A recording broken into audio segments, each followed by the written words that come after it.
Wendy's is the third largest hamburger chain in the United States, behind McDonald's and Burger King. It was founded when this guy, Dave Thomas, opened his first restaurant in 1969, and he named it after his daughter. And from there it has grown to over 6,500 restaurants in the States and over 29 countries across the world. Now Dave, he attributed his success to his MBA. But by this he didn't mean his Master of Business Administration degree. Instead, what he meant by his MBA was his mop and bucket attitude. He believed that no work task was too insignificant for him or any of his employees to tackle. He wanted all of them, including his managers, to jump in and get the job done. To pick up the mop and bucket and be willing to serve. But of course, Dave and his Wendy's restaurants didn't invent this idea. As we've seen in Paul's letter to the Philippians, Jesus is the ultimate servant leader. And he calls each one of us, whatever our role in life or in church is, to follow him with that same servant attitude. And in our next section of this letter, Paul provided 3 amazing examples of people who lived out this attitude of serving others in love. So we're going to read from Philippians chapter 2, verse 19 to 30, and Jude is going to come up and he's going to read for us this morning. Thank you, Jude.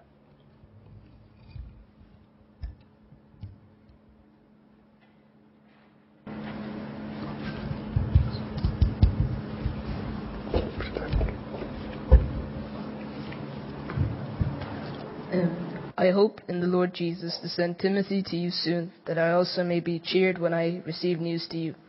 I have no one else like him who takes a genuine interest in your welfare. For everyone looks out for his own interests, not those of Jesus Christ. But you know that Timothy has proved himself, because he has a son that his father. He has served with me in the work of the gospel. I hope therefore to send him as soon as I see how things go with me, and I have confidence in the Lord that I am myself will come soon. But I think it is necessary to send back to Epaphroditus, my brother, fellow worker, and fellow soldier, who was also your messenger, whom you sent to take care of your needs. For he longs for all of you and is distressed because you heard he was ill. Indeed, he was ill and almost died, but God had mercy on him, and not on him, but also on me, to spare me sorrow upon sorrow. Therefore I am more eager to send him, so that you see him again, you may be glad, and I have less anxiety. Welcome him in the Lord with great joy, and honor men like him, because he almost died for the work of Christ, risking his life to make up for the help you could not give me. Thank you very much, Jude. It's great. Timothy, he was like a son to Paul. And Paul valued him greatly. That's why Paul was so keen to send Timothy to Philippi to see how the church there was doing. Now, of course, he couldn't go himself because he was under house arrest in Rome. But what was it that made Paul value Timothy so highly? Well, it wasn't his charisma, or his courage, or his oratory skills. Timothy seems to be quite a timid, quiet sort of guy. Instead, it was because he takes a genuine interest in your welfare. He takes a genuine interest in your welfare. Earlier in this letter, if you remember in chapter 1, we learned that some people in Rome were preaching the gospel out of envy and rivalry. They were pretending to serve the Lord, but were actually just promoting themselves and also causing problems for Paul. But Timothy didn't serve with these kinds of ulterior motives. Neither was the service forced or artificial. Instead, it came from a genuine concern and care for others. He really loved them. And that's not an easy thing for us to do. Because we can so easily get caught up in our own lives and forget about our brothers and sisters in Christ. We can focus on our own walk with the Lord and be oblivious to the needs of others and the opportunities that we might have to serve them. Or we can spend all our time talking about loving other people and what we can do to serve them, but actually do nothing to help. But the Bible challenges us that our love must be sincere, as Paul says in Romans 12. We're called to love other people in a way that's without hypocrisy, without pretense. Seek other people's good from a heart that is overwhelmed by God's love and grace in our lives. In fact, it's this genuine love that's supposed to be the defining characteristic of Christians. Do you remember Jesus said in John chapter 13, "By this all men will know that you are my disciples, if you love one another." So how did Timothy demonstrate this genuine heart? What evidence could Paul present to back up his confidence in Timothy that he had a genuine concern for these guys? Well, this week many people spent a lot of money to demonstrate their love for someone special. One survey claimed that Irish people spend more than €200 million each year on Valentine's cards, flowers, perfumes, chocolate, jewellery, or even holidays. Though I have to admit that I didn't really contribute very much to that €200 million. In fact, nothing at all. Sorry, Lorna. I am confessing this morning. But Paul wasn't confident in Timothy's genuine concern for others because he'd bought them gifts. Instead, it was because Timothy expressed a commitment to the gospel. As a son with his father, verse 22, he has served with me in the work of the gospel. And the church in Philippi, they saw this firsthand. Because Timothy, he actually joined Paul's missionary team just before they travelled to Philippi. And so as a young man, he'd served alongside Paul in taking the gospel to this town. And this was no easy task.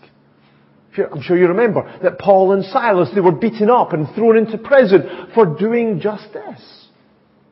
And that threat continued. But Timothy, he was committed to keep on sharing the gospel because he genuinely cared for people. And if we are genuinely concerned for other people, then we'll also be committed to sharing the gospel with them. Pointing them to Jesus and encouraging them in their relationship with Him. Evangelism and discipleship, it should be driven, it should be motivated, it should be enthused by the love of Christ. That should be the driving force in our lives. This is what Paul talked about in 2 Corinthians chapter 5, verse 14. He said, "For Christ's love compels us. He was so impacted by the love of Christ that it just drove him to keep on going out with the gospel, no matter what it cost. It was love that motivated Jesus to give his life for us on the cross, as we've just remembered at communion.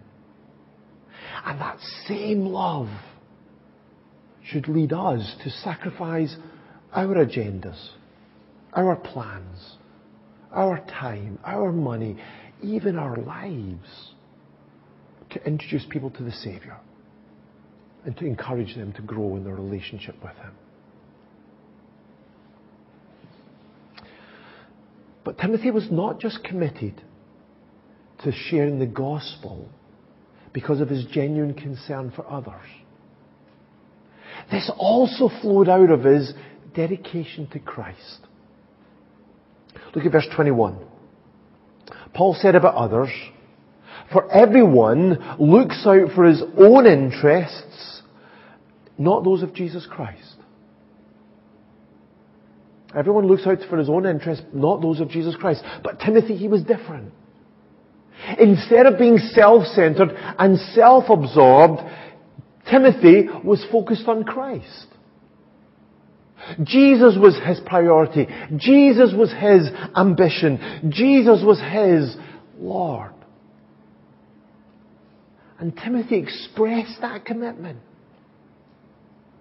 through his genuine concern for the spiritual welfare of others. His love for Christ motivated him to care for others. When Jesus restored Peter after Peter denied his Lord 3 times, Peter had an opportunity to declare his love for the Lord 3 times. But each time, in response, Jesus called Peter to feed my lambs, take care of my sheep, feed my sheep. Obviously not talking about little woolly animals, but about us, about the church. Love for Jesus and love for His people, His church, go hand in hand. They can't be divorced from each other. They are inseparable. If you love Christ, you will love His people.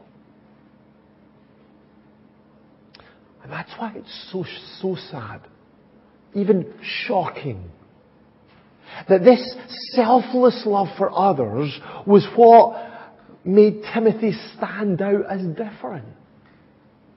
You see what Paul said of him in verse 20? I have no one else like him. What a sad reflection on the attitude of many Christians in Paul's day. Genuine love for others is such a basic expression of our love for Christ. And yet the more common attitude was that Christians put themselves first and others second. I wonder if this situation has changed, or would Paul still struggle to find people like Timothy in our church today? Are we genuinely concerned for the spiritual welfare of others? Do we daily express a commitment to share this glorious good news of the gospel of Jesus? Are we motivated by our dedication to Christ? So Paul was planning to send Timothy in a little while to Philippi. But another of Paul's friends, they were heading to the church in Philippi much sooner. Verse 25, I think it's necessary to send back to you Epaphroditus. Now Paul, he also valued this guy. He called him here, verse 25, my brother fellow worker, and fellow soldier. These are expressions of respect, of love, of admiration. But in many ways, Epaphroditus' service was really simple, very basic. He was someone, verse 25, whom you sent to take care of my needs. He'd been sent by the Philippian church to go to Rome to take a financial gift to Paul, and when he was there, to look after him. To look after his practical and everyday needs. That was his job. That was his service. So, like Timothy, it's crucial that we see the spiritual needs of the people around us. They're desperately in need of the gospel. But we also need to be involved in meeting people's practical, everyday needs. To, as Paul says in Romans chapter 12, share with God's people who are in need. Practice hospitality.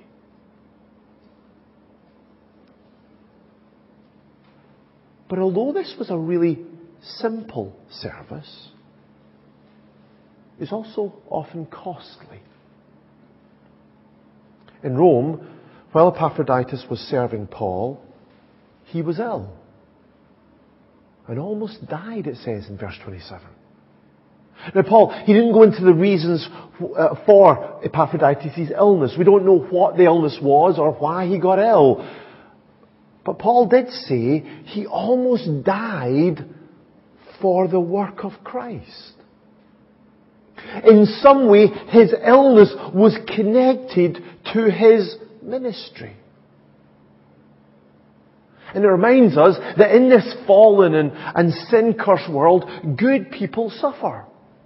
God's people get ill.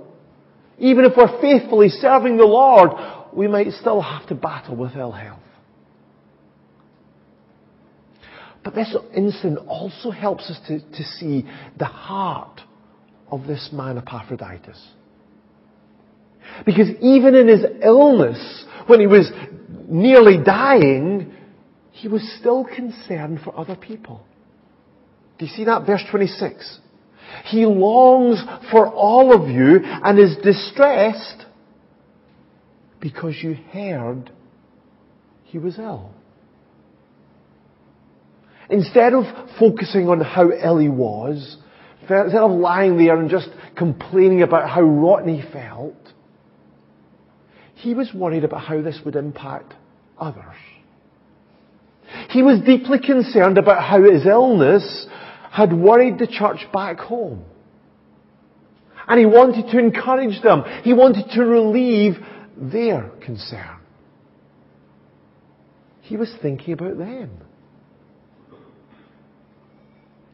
Now, the cost of serving others might not be so dramatic in our lives.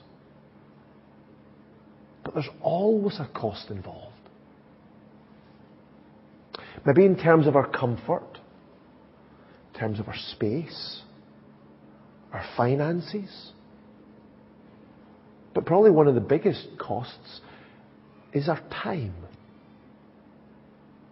Our lives are so busy that it's so difficult for us to take time out to develop real and lasting relationships, to sit and to listen to others, to practically care for their needs.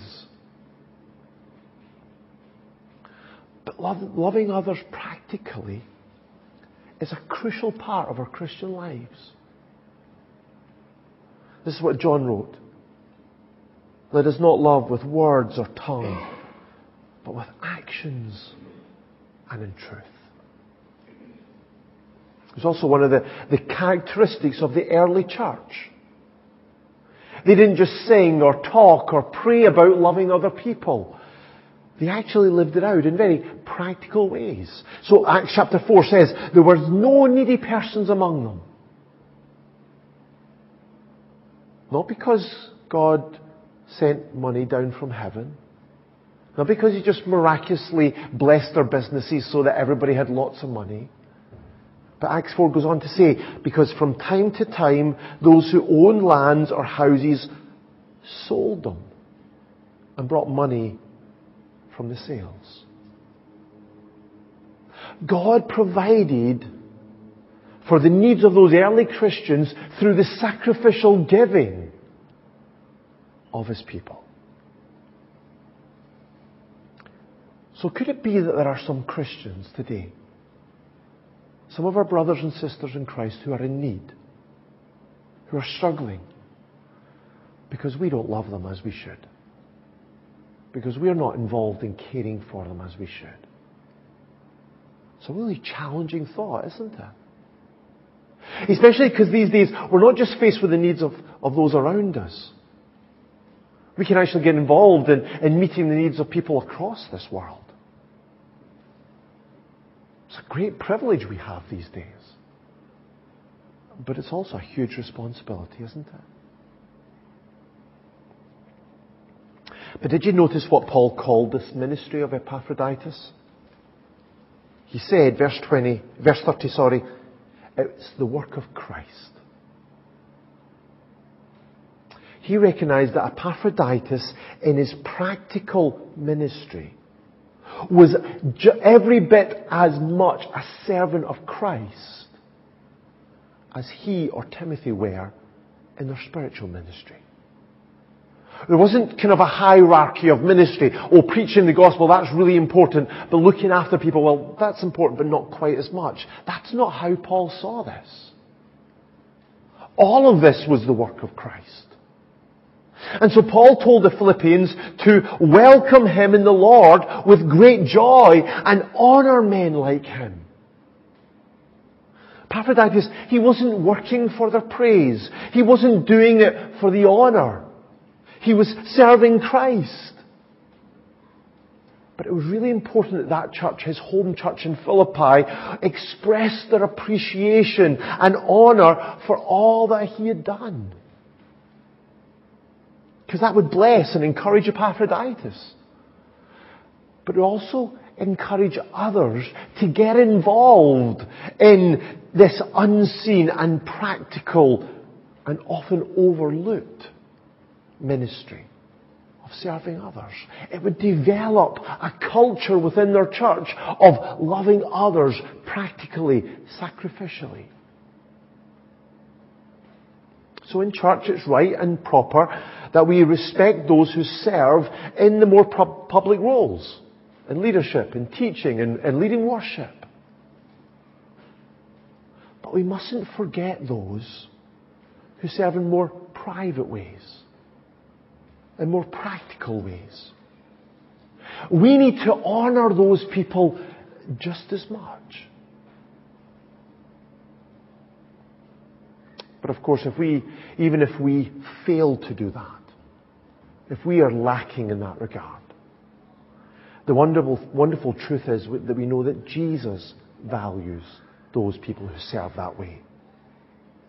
No matter how small or seemingly insignificant their service is. This is what Jesus said. If anyone gives even a cup of cold water to one of these little ones because he is my disciple, I tell you the truth, he will certainly not lose his reward. Jesus sees what we do when nobody else does.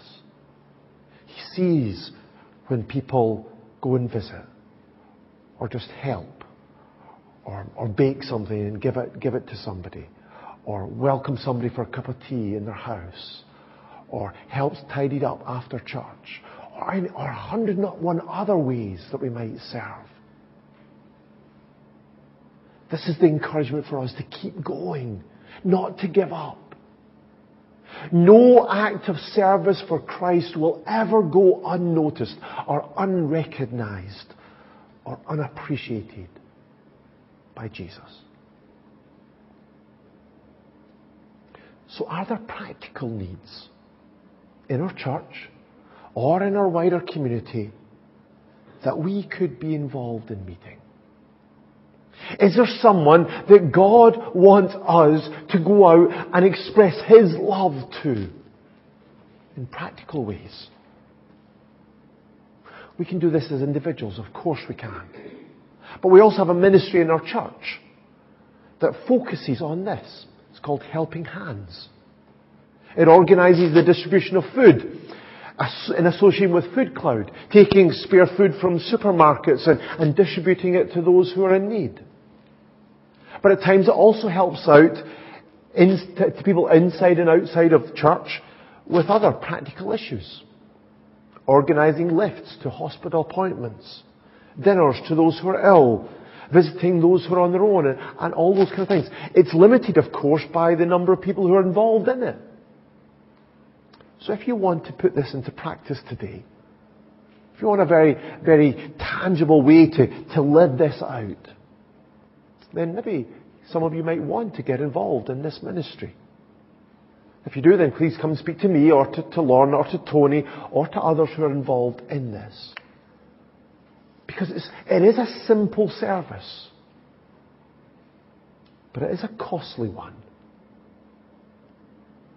But it is an incredibly valuable one. So Timothy and Epaphroditus, they are incredible examples of servants of Christ. But perhaps we shouldn't be surprised with this. After all, both of these men were hugely influenced by the Apostle Paul, who again and again expressed this Christ-like servant attitude. And even here, in this passage, when Paul is talking about Timothy and he's talking about Epaphroditus, we can see this attitude coming out in what he wrote. So he was sending Epaphroditus back to this church. But not because he didn't need his help anymore. Nor because he was just kind of fed up with him and he just wanted some space. His love for Epaphroditus is shown by his concern when he was ill and his gratitude for when he was healed. See what he says in verse 27? But God had mercy on him, and not on him only, but also on me, to spare me sorrow upon sorrow. Clearly, Paul loved this guy. He would love to have kept him with him, to enjoy his friendship and fellowship and help. But he knew that the church needed to see him. And so he sent him back, so that when you see him again, you may be glad. And I may have less anxiety. Paul put aside his own needs, his own desires, for the benefit of how this church felt. He was caring for them in sending Epaphroditus back. He was, of course, also planning to send Timothy to them. This was so, he says in verse 19, that I may be cheered when I receive news about you.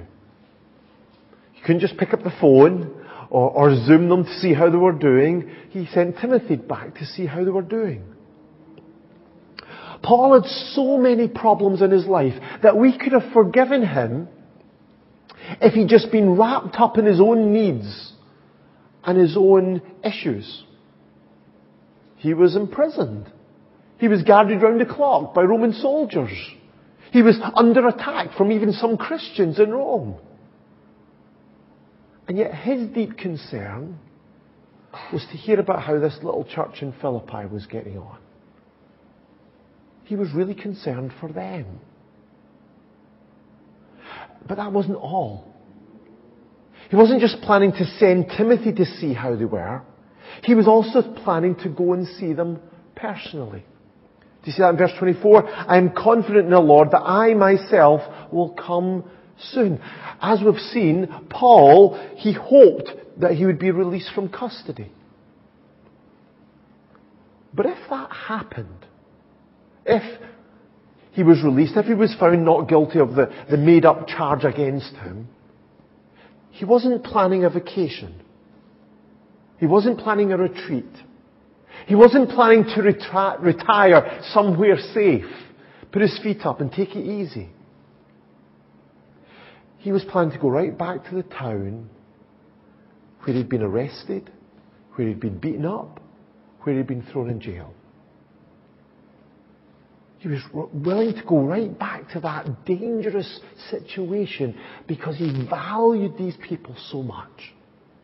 Because he wanted to renew his fellowship with them. Because he wanted to encourage them in their walk with the Lord.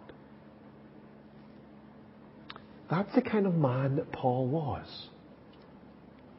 And so that's the kind of impact that he had on other people. He didn't just teach with words that Christians should love each other. He taught through the example of his life. A life that was lived consistently for the benefit of others.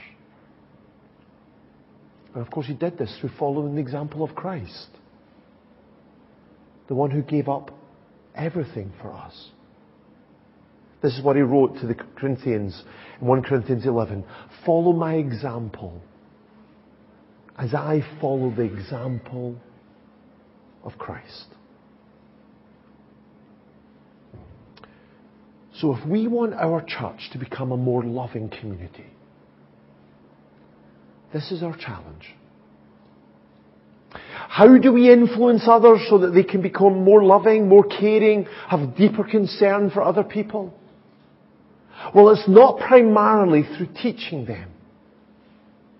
And it's certainly not through criticizing them, pointing the finger and judging them for their lack of love. Rather, it's about through setting them an example by serving others in radical, sacrificial, and selfless love. If you want your church to be a more loving community, love other people. Serve other people. Be an example as you follow the example of Christ. So here are 3 Christians living out the servant heart of Christ in their lives. Caring for people's spiritual welfare. Meeting their practical needs. Leading by example. This is the attitude that God wants to see in each of us, whoever we are, whatever role we have in life or in church. To humble ourselves and do whatever we can to serve others in love.